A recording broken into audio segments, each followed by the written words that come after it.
اہل روم مغلوب ہو گئے نزدیک کے ملک میں، اور وہ مغلوب ہونے کے بعد عنقریب غالب آ جائیں گے چند ہی سال میں۔ پہلے بھی اور بعد میں بھی اللہ ہی کا حکم ہے، اور اس روز مومن خوش ہو جائیں گے، یعنی اللہ کی مدد سے وہ جسے چاہتا ہے مدد دیتا ہے، اور وہی تو غالب ہے، بڑا مہربان ہے۔ یہ اللہ کا وعدہ ہے، اللہ اپنے وعدے کے خلاف نہیں کرتا، لیکن اکثر لوگ نہیں جانتے۔ یہ لوگ دنیا کی ظاہری زندگی کو جانتے ہیں اور آخرت کی طرف سے غافل ہیں۔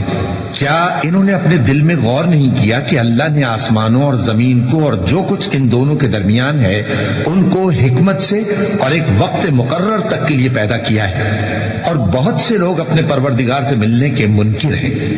کیا ان لوگوں نے ملک میں سیر نہیں کی؟ سیر کرتے تو دیکھ لیتے کہ جو لوگ ان سے پہلے تھے ان کا انجام کیسا ہوا۔ وہ ان سے زور و قوت میں کہیں زیادہ تھے، اور